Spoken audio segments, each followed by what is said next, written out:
Hello, my name is Lilybell. They said I was born to fail, and for a long time I almost believed them. At every family dinner, every birthday, every casual get-together, I was the target, humiliated, isolated, erased. I trusted them. I stayed. I gave them every second chance they never deserved. Until one day, I made a phone call that shattered everything they had built. But what led me there? What did they steal before they stole my voice? And why did they think I wouldn't fight back? The minute I pulled into the driveway, I knew it was going to be one of those days. The sun was doing its best to pretend it was warmer than it really was, but the crisp bite of spring clung to the air, warning me to stay sharp. Cedar Rapids had a way of making even a Sunday brunch feel like a corporate performance review, especially when it involved my family. The house looked the same, a modest two-story with beige siding and a desperate-for-weed-killer lawn. I sat behind the wheel for a moment longer than I should have, gathering myself. No point in delaying. They'd notice if I was late, and they'd never let me forget it. As soon as I stepped inside, the familiar tension wrapped around me like a scratchy sweater. Darlene's tight smile was the first thing that greeted me, polished to perfection, but with dead eyes that didn't quite match the warmth she tried to fake. Lorraine was already perched at the dining table, scrolling through her phone with that smirk she reserved especially for me. Victor, my stepfather, sat slouched in his chair, pretending to be interested in the newspaper he hadn't actually read in years. "About time," Darlene muttered, not bothering to hide her irritation. I shrugged off my jacket, forced a neutral expression, and took my seat at the far end of the table, the one that always felt like it was reserved for the outsider. Brunch was the usual: overcooked eggs, burnt bacon, and conversation as dry as the toast.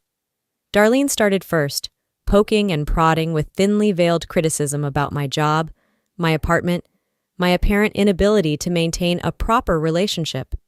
"I mean, Lilybell, at your age, most women are already settled. Don't you ever think about, stability?" she said, carefully buttering her toast as if each swipe were a jab to my self-worth. I smiled politely. "Stability is overrated." Victor snorted behind his newspaper, but said nothing. Typical. Lorraine chimed in next, setting her phone down dramatically. "Maybe you just set the bar too low for yourself. Or maybe you just don't have what it takes." Her voice was syrupy sweet, each word soaked in disdain. I kept my fork moving, cutting into my omelet, refusing to bite. They loved doing this. This subtle ambush, this tag-team demolition of whatever self-respect I managed to scrape together between visits. I used to think if I stayed quiet long enough, they'd get tired and move on. They never did. The conversation lulled, just for a second, the kind of pause that fills a room like thick smoke. That's when Lorraine leaned in, her smile sharp enough to draw blood. "You were born to fail," she said, low and cold, like it was some universal truth she was simply stating for the record. The words landed harder than a slap. For a split second, the room froze. Even Darlene's butter knife hovered midair. Victor rustled his paper but didn't look up. Coward. I didn't blink, didn't flinch. I cut another bite of omelet, placed it carefully in my mouth, and chewed, tasting absolutely nothing. Inside, something shifted, something permanent. They think they can carve me up at the table like I'm Sunday roast? Fine, let them. But it would be the last time. Darlene coughed awkwardly, trying to smooth over Lorraine's cruelty with a fake laugh. "Oh, she's just teasing. You know how sisters are." Teasing. Right. Like a shark teases its prey before it bites. I finished my plate slowly, methodically, each scrape of my fork against the china deliberate. Darlene and Lorraine drifted into small talk about real estate prices, and Victor made some mumbled comment about interest rates. But the brunch was already dead in the water. When I placed my napkin neatly beside my plate, I didn't feel rage. I felt clarity. I wasn't going to cry in my car like I had at Christmas. I wasn't going to spend the drive home replaying every insult, wondering if maybe they were right about me. Not this time. I pushed back my chair, the legs scraping across the hardwood in a sound that made everyone wince. Good. Standing there, I looked at each of them. Darlene with her painted-on regret, Victor with his practiced indifference, Lorraine with her smug, victorious grin. I smiled back, slow and dangerous. This was fun. I said evenly. Really? Without waiting for a response, I grabbed my purse and headed for the door. I didn't rush. No need. The storm wasn't here yet. But it was coming. As I stepped outside, the sun hit my face. Too bright. Too clean. I stood there for a second, breathing in the sharp spring air, feeling it fill the spaces their words had tried to hollow out. Maybe I was born to fail. Or maybe I was born to bury people like them. I walked to my car without looking back, started the engine, and pulled away from the house that had never really been a home. As the driveway shrank in the rearview mirror, I felt the weight begin to shift off my chest. The storm had only just begun, and for once I wasn't afraid of it. The drive away from the house felt endless, even though it was barely 15 minutes. The farther I went, the harder I gripped the wheel. I didn't bother with the radio. Silence fit better. The spring air slipped through the cracks of my aging car, cold enough to sting, but I welcomed it. It kept me alert. It kept the emotions from boiling over. The streets blurred together, rows of identical houses, clipped lawns, the same fake perfection I'd spent years trying to survive. At a red light, I froze even after it turned green, only moving when an angry honk jolted me back. My mind wasn't in Cedar Rapids anymore. It was back in the kitchen at 8 years old, clutching a dish towel, watching Lorraine strut with a medal that should have been mine. I had won the spelling bee. But Lorraine lied, saying it was her project that had impressed the judges. Darlene beamed at her like she'd cured cancer. "That's my girl, always making us proud," she said, ruffling Lorraine's hair while I scrubbed the counter in silence. At first I thought it was a mistake, that they'd realize, that they'd fix it. They didn't. They never did. It was the same with everything. I did the chores, Lorraine got the praise. I learned early, effort didn't matter, only credit did. And credit was reserved for someone else. My tires hummed over the town's bridge, the river below sluggish and brown with spring runoff, thick and heavy, just like the memories flooding back. I pulled into a parking lot by the river, killed the engine, and sat in the sudden silence. My phone vibrated on the seat beside me. I almost reached for it, then stopped. Nothing good was waiting on that screen. Instead, my mind returned to the email. I found it months ago, by accident, digging through an old cloud drive. Buried in a folder marked Taxes 2012 inches was a file, a copied email chain between Darlene and Lorraine. Subject, Re-updates. And there it was, plain as day. "Don't waste time worrying about Lilybell. She's not going anywhere. Just focus on your success. You're the one who matters." No hesitation, no second thoughts, just a plan to erase me from their lives. They hadn't forgotten me. They had decided I didn't matter. I stepped out of the car, the cold hitting me immediately. Gravel crunched under my boots as I walked to the riverbank. The river moved slow and thick, reluctant, like it hated being forced forward. I crouched down, grabbed a stone, and tossed it in. A small plunk, a few ripples, then nothing. Just like me. Invisible, unless I made noise. Otherwise, forgotten. I shoved my hands into my jacket pockets and stared at the horizon where the river met the sky. Somewhere beyond that line, people lived differently, where family meant protection, not performance, where love wasn't earned like a paycheck. Maybe I'd never have that. With them. But maybe I could build it for myself. I wasn't naive enough to think there'd be some miraculous apology. This wasn't a movie. Darlene and Lorraine didn't admit fault. They rewrote stories until they came out the heroes. I turned back to my car. The river kept moving, slow but steady, whether anyone noticed or not. Maybe that was the lesson. I didn't need their recognition. I didn't need their love. I needed to move forward, even if nobody cared. The drive back blurred by. The same houses, the same stores. But it didn't matter anymore. My mind was already racing ahead, clearing space for something better. By the time I pulled into my apartment complex, the sky had darkened. Rain tapped against the windshield, steady and soft, like a memory you couldn't quite shake. Some storms didn't end. They just changed their form. I sat there watching the rain smear the world into watercolor shapes. Then I whispered the truth I should have said long ago. They didn't forget me. They erased me. And I wasn't going to let them do it again. The rain had long since dried up by the time the invitation came. It arrived through a group text that barely masked its real purpose. Family BBQ at our place this Saturday. Let's reconnect. Bring your appetite and good vibes. I stared at the message for a long time, letting it sit on my screen while the evening sun slipped lower behind the apartment buildings. Reconnect. Good vibes. Like a fresh coat of paint over a condemned house. It would have been easy to ignore it, pretend I was busy, that I hadn't seen it, but avoidance wasn't going to fix anything. They had taken enough from me in silence. If they wanted a show, they were going to get one, even if I was the only one in the audience who knew it. Saturday arrived with that early summer stickiness clinging to the air. I drove slowly to Darlene's house, windows down, trying to breathe through the anxiety tightening around my ribs. Pulling into their driveway felt like walking willingly into a trap. But this time, I wasn't naive enough to think a barbecue meant family bonding. The backyard was decked out in half-hearted celebration. Folding tables, paper plates, a cooler full of cheap beer.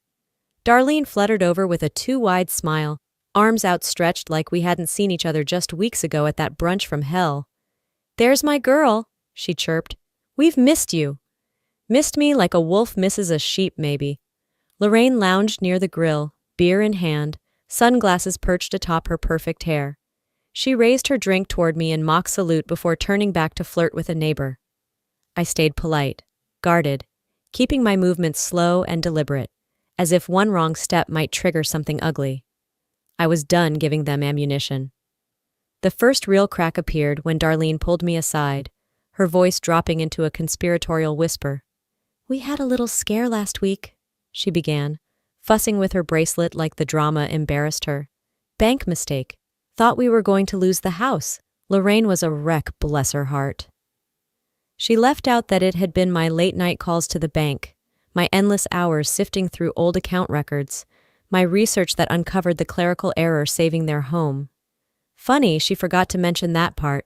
The sun was sinking low, tinting everything gold, when Darlene gathered everyone around for a toast. I stayed at the edge of the group, arms crossed loosely, waiting. "To Lorraine!" Darlene beamed, holding up her cup. "Our saving grace once again. Always looking out for this family." I froze. Lorraine winked at me over her cup, a private little jab no one else noticed. My mouth stayed closed, but I could taste the metallic bitterness rising at the back of my throat. The others cheered, clinked cups, slapped Lorraine on the back. Not one person questioned it. I pressed my nails into my palms until I almost broke skin. Every fiber of my body screamed to shout the truth, to rip the facade down. But I didn't, not yet. Later, when the food was reduced to cold burgers and wilted salads, Darlene cornered me again near the kitchen door. "I need a small favor, honey," she said, using the tone she reserved for bad news dressed up as opportunity. She produced a set of documents with a flourish, like a magician revealing a trick. "It's just paperwork for the family," she said, avoiding my eyes, transferring the car title. "You're not really using it anymore, right? Lorraine could really use it with her new practice taking off. It would mean so much to her." My stomach twisted. That car wasn't much. An old Honda with a busted AC, but it was mine. Paid for with my own money. The only thing I hadn't begged or bartered for in this life. I scanned the papers quickly. It was all in order. Neat, official, final. "I'm sure you understand," Darlene added sweetly. "Family supports family." Family. That word again, used like a leash around my neck. Every instinct told me to rip the papers in half, to throw them in her carefully Botoxed face. But I didn't. I signed, slowly, deliberately, every letter an act of silent war. Darlene clapped her hands together like I had just agreed to attend a church bake sale. "You're such a good girl," she said, "always thinking of others." I handed her the pen without a word and stepped outside, my legs carrying me down the driveway, away from the circle of fairy lights and fake laughter. The sun had fully set now, leaving the world in that muted twilight where everything feels a little more honest, a little more raw. My car, my old car, sat gleaming under the streetlight, a prize ready to be handed over. I walked past it without touching it, without even glancing at it again. Let them have the Honda. Next time they tried to take something from me, they'd find their hands broken before I let them. I didn't slam my apartment door when I got home. I didn't throw anything. I just sat at the kitchen table in the dark, listening to the hum of the fridge, and started a list. A list of every slight, every theft, every betrayal, and a new goal. They wanted a villain? Fine. I'd show them one. The list was still fresh in my mind when the next invitation arrived. Another family dinner. Another opportunity for them to parade their loyalty to one another while using me as the silent punching bag. I thought about ignoring it, letting it slide into the pit of unanswered texts and missed calls where so many other regrets already lived. But deep down, I knew this was necessary. Sometimes you have to step into the fire to watch the house burn down. The evening was heavy, the clouds hanging low and brooding as I parked outside Darlene's house. I sat for a moment, watching the porch light flicker like a warning signal. Cedar Rapids was bracing for a storm, and so was I. Inside, the air was thick with forced politeness. The clatter of silverware on plates, the occasional burst of laughter that didn't reach anyone's eyes. Darlene floated between conversations, doling out compliments like cheap candy. Lorraine was already half a glass into her wine, her laughter sharp enough to cut glass. I took my place at the table, shoulders squared, chin high. I wasn't here to make a scene. I was here to mark the end. Dinner dragged on, a slow torture of small talk and sideways glances. I barely touched my food, chewing through polite responses while every nerve in my body stayed taut. It happened when I stood to refill my glass. Lorraine followed me to the kitchen, her heels clicking against the hardwood like the ticking of a bomb.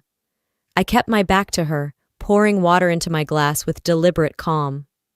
"You can pretend all you want," she hissed, voice low enough that only I could hear. "But no one's ever going to believe you." I turned slowly, meeting her gaze head-on. "You're nothing but a charity case in this family," she continued, her smile brittle. "Always have been." I took a steady sip from my glass, refusing to give her the satisfaction of a reaction. "You can cry, you can scream, you can tell your little sob stories. No one's listening." She leaned in closer, her breath sour with wine. "You were born irrelevant." It was almost laughable how desperate she sounded. I set the glass down with a quiet clink and leaned closer until only she could hear me. "Keep talking," I said softly. "Every word you say just makes my case stronger." Her eyes narrowed, but I stepped away, leaving her standing there with her half-formed insults hanging uselessly in the air. The real ambush came during dessert. Darlene, flush from wine and flattery, waved her fork across the room in grand announcement. "And of course, we couldn't have gotten through this year without Rosa's help," she crowed, looking directly at me. Rosa, the name of the woman who cleaned their house twice a month? The laughter was instant, sharp, awkward, but loud enough to fill the room. Some of the cousins chuckled under their breath. Some looked away, pretending to find their dessert fascinating. I sat there, hands folded neatly in my lap, heart pounding so hard I could hear it in my ears. Not Lilybell, Rosa. Because in their eyes, that's all I was. The help, an afterthought, a servant who forgot her place. I stood slowly, my chair scraping against the tile with a sound that cut through the laughter like a scalpel. No one tried to stop me. No one called my name. No one cared enough to even be embarrassed. I picked up my purse with deliberate care, sliding the strap over my shoulder. Lorraine smirked into her wineglass. Darlene beamed like she'd just made the joke of the century. I looked around that table, at all the faces that had watched me drown and called it entertainment. And I made a decision. They would never have the chance to humiliate me again. Without a word, I turned and walked toward the door. My heels echoed in the silence that followed, each step a slow drumbeat of finality. At the doorway, I paused, just for a second, letting them all see my back straight, my head high. They thought they had seen my silence. They hadn't seen anything yet. The war had just begun, and this time, I wasn't coming with flowers. 3 days passed. 3 days of silence, of cool spring breezes rattling through the blinds, of my phone buzzing once or twice with hollow messages I didn't bother answering. 3 days where I rebuilt myself brick by brick, every moment sharpening the edges of the woman they had underestimated for far too long. By the 4th morning, the plan was set. Lorraine wasn't difficult to find. Her apartment wasn't far from Darlene's, nestled into a row of townhomes that all looked identical. Neutral, forgettable, like the people who lived inside. Perfect camouflage for someone who spent their life pretending to be more important than they really were. I didn't call ahead. I just showed up. The knock on her door was sharp, no nonsense. A beat passed, then two, before Lorraine pulled it open, her surprise quickly masked by a tight smile. "Well, look who finally grew a backbone," she said, leaning against the frame with studied nonchalance. I smiled politely. "Can we talk?" She stepped aside to let me in, closing the door with a click that felt a little too final. The living room was clean, but sterile. No personal touches, no real warmth. Lorraine gestured to the couch. I sat, setting my purse beside me carefully, angling it so the tiny recorder inside had a clear line of sound. She thought she was in control. Let her think it a little longer. Lorraine disappeared into the kitchen briefly, returning with 2 glasses of wine. I declined with a shake of my head. "Still so uptight," she muttered, dropping onto the opposite chair and crossing her legs elegantly. We danced around pleasantries for a moment, the air between us buzzing with the unspoken. Then she slid a folder across the coffee table toward me. "Figured you might want to get this over with," she said, flashing that fake smile I'd seen too many times. I opened the folder slowly, already guessing what it contained. Loan forgiveness forms, she claimed, legal jargon about family arrangements, mutual benefit. The language was slippery, full of loopholes big enough to drive a semi-truck through. At the bottom, the fine print. If I signed, I would be transferring full control of a small savings account left to me by my grandmother. The last shred of inheritance that hadn't already been siphoned off over the years. I looked up, meeting her eyes calmly. "Looks straightforward, right?" she said lightly, tapping the table with a manicured nail. I nodded once, making a show of scanning the papers, pretending to be overwhelmed, trusting. Inside, my stomach churned, but not from nerves. From rage held tightly on a leash. I picked up the pen she offered, rolled it between my fingers for a moment, and then signed, carefully, deliberately, leaving one small intentional error in my signature that would void the document later if challenged. A tiny break in the loop of my B, almost invisible to anyone but me. Lorraine smiled like a cat watching a trapped bird flutter against the cage bars. As I pushed the folder back across the table, I met her gaze squarely. "You know," I said casually, "it's funny. For someone so convinced I'm worthless, you sure spend a lot of time trying to take what little I have." Her smile flickered. "If you come for me again," I said, my voice dropping low enough to slice through the room, "you won't like what happens next. No shouting, no drama, just a promise." I stood, gathering my purse, feeling the recorder's slight weight reassuring against my side. Lorraine didn't say a word. She didn't need to. Her smirk had slipped entirely by then, and for the first time in a long time, I saw something resembling uncertainty flicker in her eyes. Good. I didn't slam the door behind me. I didn't need the noise to announce my departure. Quiet could be a weapon too, if you wielded it properly. Outside, the late afternoon was slipping into evening, the sky bruised with clouds but holding back rain. I walked to my car without rushing, every step grounding me more firmly into myself. This wasn't just about a car anymore, or a savings account, or even the years they had stolen. This was about reclaiming the parts of me they had tried to erase. That night at home, I pulled out the files I had been quietly compiling, old bank statements with suspicious withdrawals, screenshots of late-night messages between Darlene and Lorraine, plotting loans that were never repaid. Copies of emails where they badmouthed me to distant relatives, making sure to position themselves as the saints and me as the burden. I spread them out across the table, like puzzle pieces. My arsenal. They had built their kingdom on lies. They had forgotten that paper trails don't burn as easily as bridges. It wasn't enough to get angry anymore. It was time to get even. And smart. I slipped on a pair of latex gloves and began carefully filing each document into labeled folders. Financial misconduct, character assassination, asset coercion, each title a blade honed sharper by the hour. The city outside moved on, oblivious. Horns honked in the distance. Dogs barked. Somewhere down the street, laughter floated into the cooling air. And inside, in the quiet of my tiny kitchen, A war machine was being built, not out of hate, out of survival. By the time they realized I wasn't bluffing, it would already be too late. The war machine was ready, but even the sharpest sword waits for the right moment to strike. 2 weeks passed under a sky that rarely showed its full blue anymore. Gray hung overhead like a held breath, a promise that something worse was coming. I went to work. I went through the motions. I smiled when necessary, nodded when expected. Outwardly, I looked the same. Inside, I was counting down. Then, the first blow landed, and it didn't come from where I expected. I had just started seeing someone, a man named Carter. We met at a local bookstore of all places, an almost laughably wholesome beginning compared to the twisted mess I lived with every day. He was kind. He listened. He didn't flinch when I talked about rebuilding my life. It had been a few cautious weeks of coffee dates, evening walks, text messages that made me smile despite myself. For the first time in years, I allowed the smallest bud of hope to bloom in my chest. I should have known it wouldn't last. It started with Carter canceling a date with a vague excuse, then another.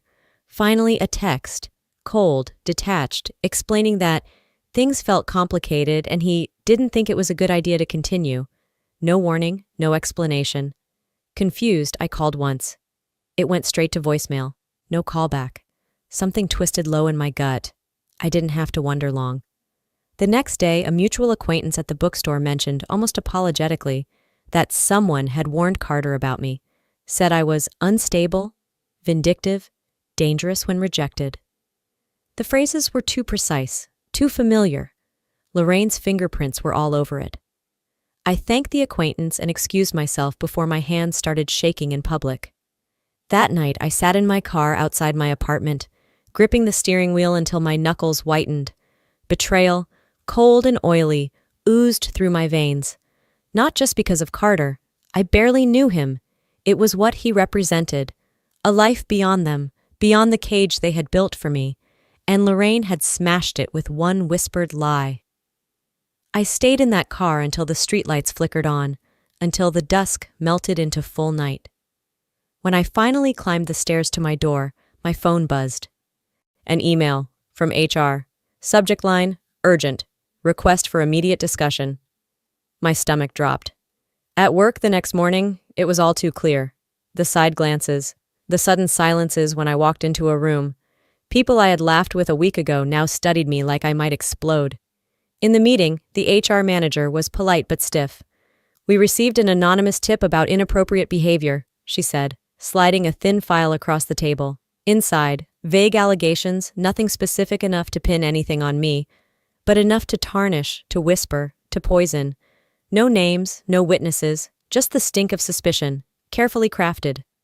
I nodded through the meeting, made all the right noises about professionalism and transparency. Inside, a different kind of fire caught. Lorraine hadn't just tried to cut me off from family.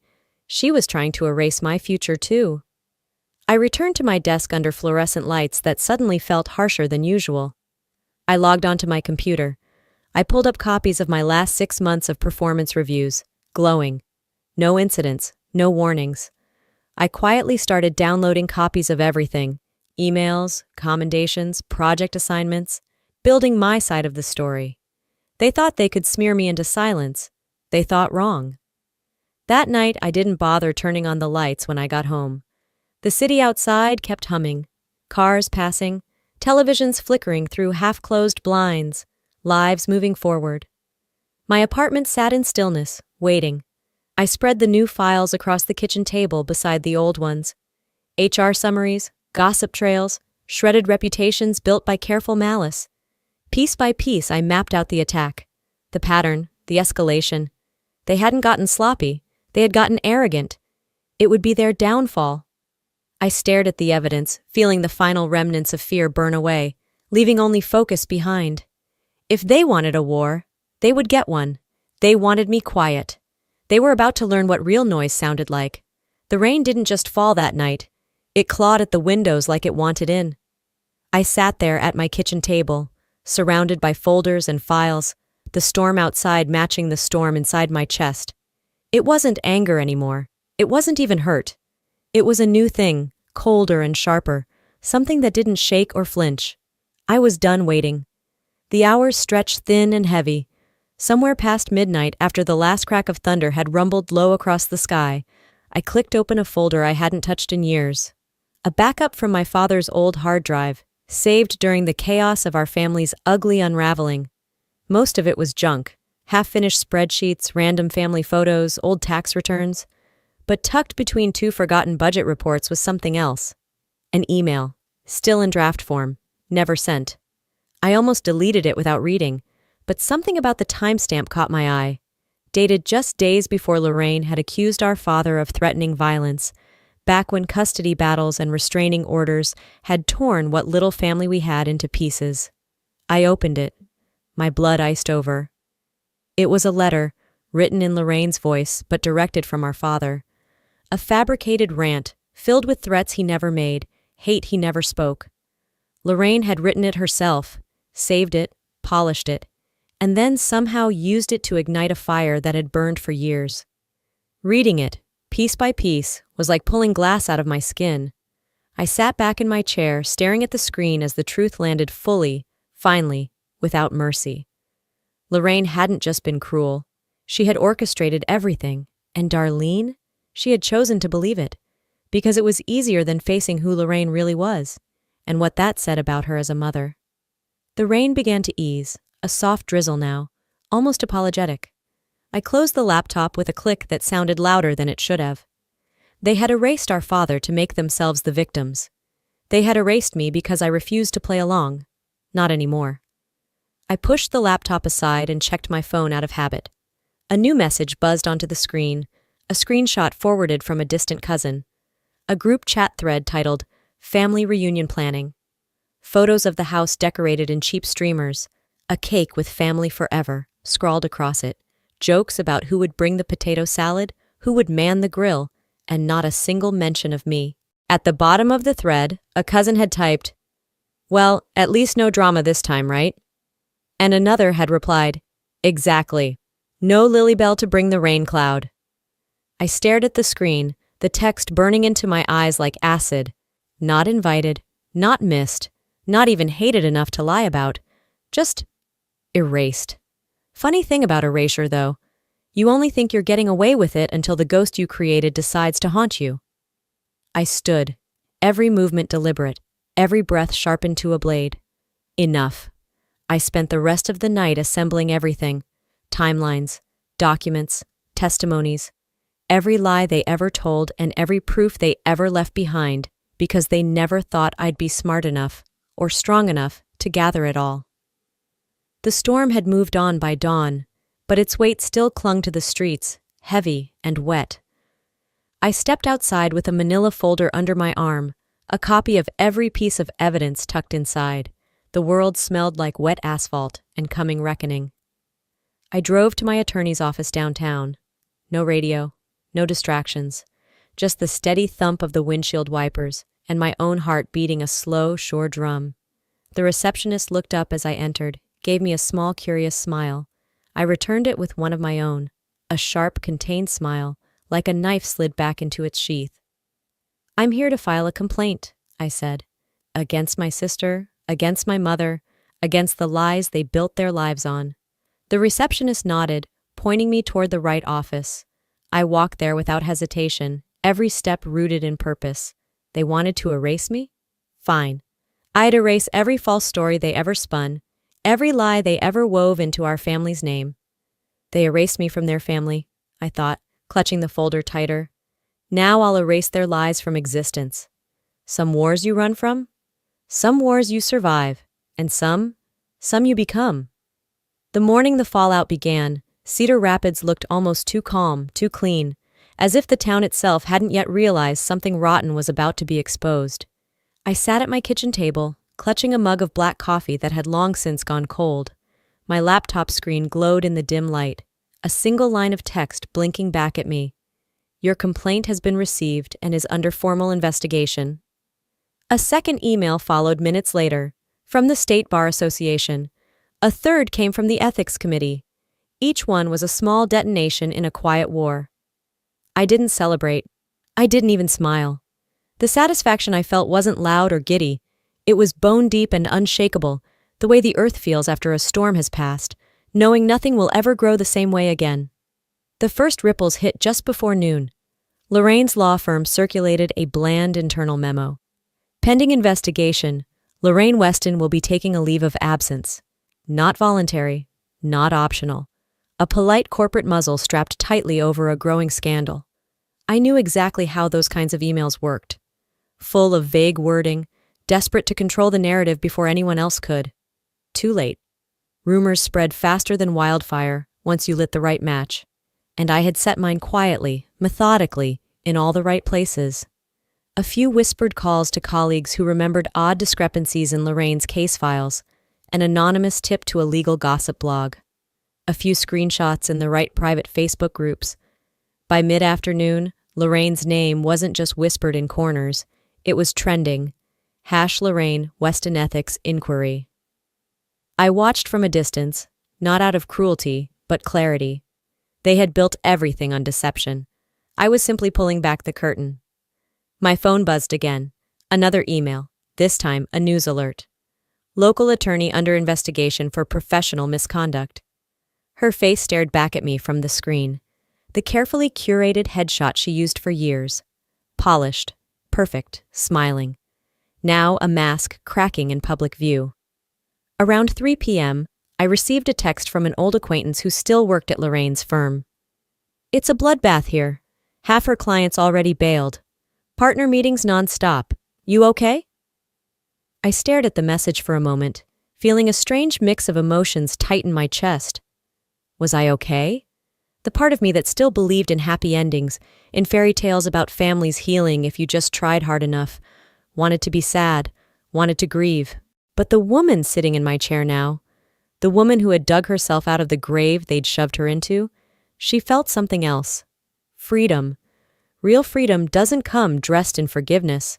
It comes wrapped in hard decisions and lonely roads, and the kind of clarity that hurts more than it heals, at least at first.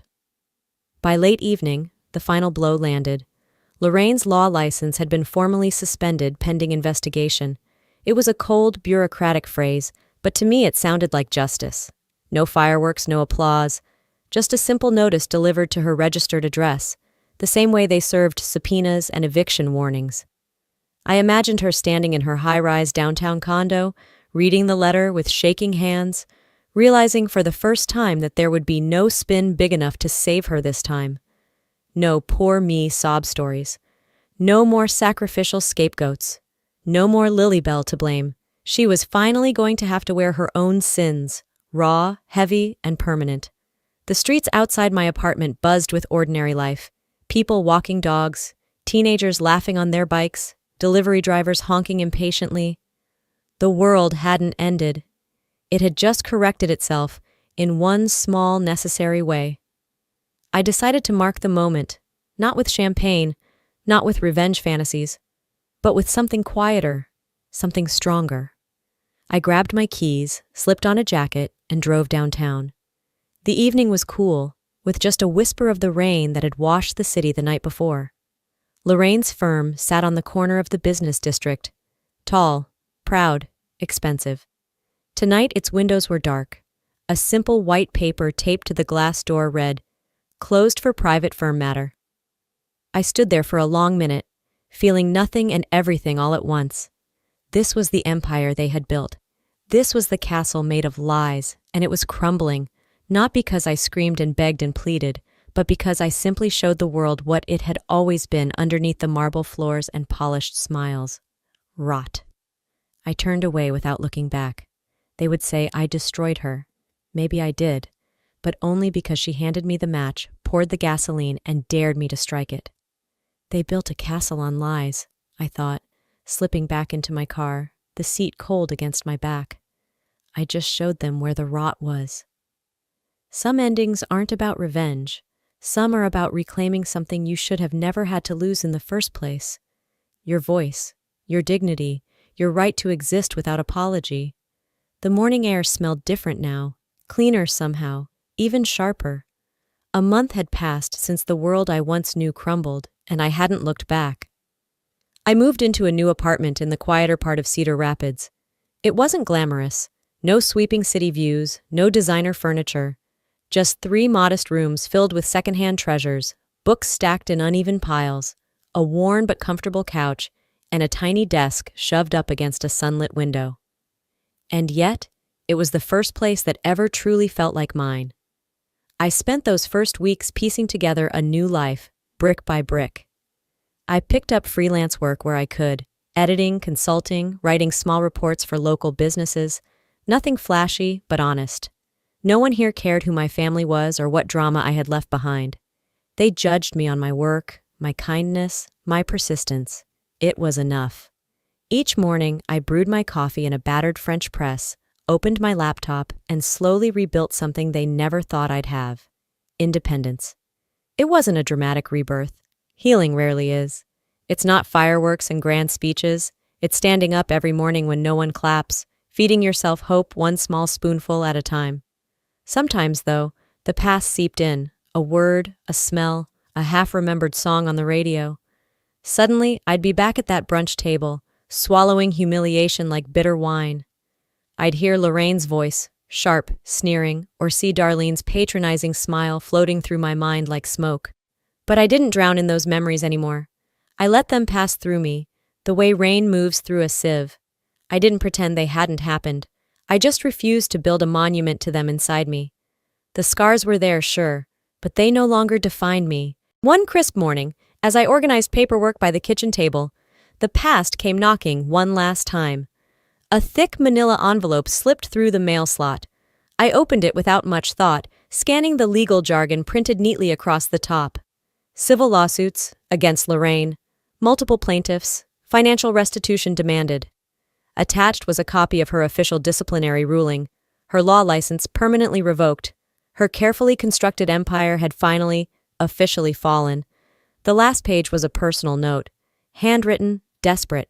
It wasn't from Lorraine, it was from Darlene. "You destroyed this family," it read. "I hope you're proud of yourself."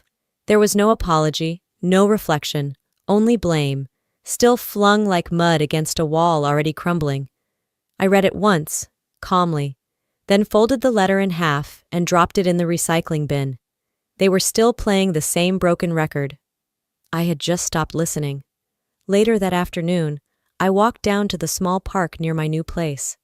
Autumn had touched everything, turning the trees into burning bursts of amber and crimson. The breeze was cool against my face, carrying the scent of dry leaves and distant chimney smoke. Children chased each other across the grass. Dogs barked, straining against their leashes. Joggers passed by, heads down, lost in their own worlds. Life kept moving forward, with or without me, and for the first time in a long time, I wanted to move with it. I found a bench under a towering oak, its leaves rattling overhead like soft applause. I sat there quietly, feeling the weight of the past slide off my shoulders, leaving only a faint outline behind, a reminder, not a chain. They said I was born to fail, I thought, pulling my jacket tighter around myself against the breeze. Maybe they were right. Not because I had failed, but because I was never meant to succeed their way. Their version of success meant obedience, silence, sacrifice. Their version of love meant conditions, contracts, claws hidden behind smiles. I wasn't born to carry on that legacy.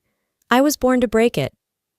I smiled then, not the brittle, polite smile I used to wear at family functions, but something real, something earned. Freedom tastes quieter than you think. It's a simple moment, sitting on a park bench with no one expecting anything from you, feeling your own heartbeat like a drum saying, "You made it. You're still here. You get to start over. And this time, I am choosing what success looks like. After everything I've been through, one truth stands clear. You don't have to inherit someone else's version of success. You don't owe loyalty to people who poison your spirit and call it love. And most importantly, you have every right to walk away from a family that chooses pride over kindness. It's not weakness to leave toxicity behind. It's strength to build peace from the ashes they left you. If my story resonates with you, I want you to remember. Your voice matters. Your dignity is non-negotiable. Your life deserves better than silent suffering. Now I want to hear from you. Have you ever had to rebuild yourself after being betrayed by the people you loved most? What does true success mean to you today? If this video touched something inside you, please drop a 1 inch in the comments and tell me where you're watching from. Or if you felt differently, I'd love to hear why. Your story matters too. And if you want to join me for more real stories about strength, healing, and standing tall against the odds, make sure to hit that subscribe button and be part of this community. There's a lot more life left to live, and we're just getting started.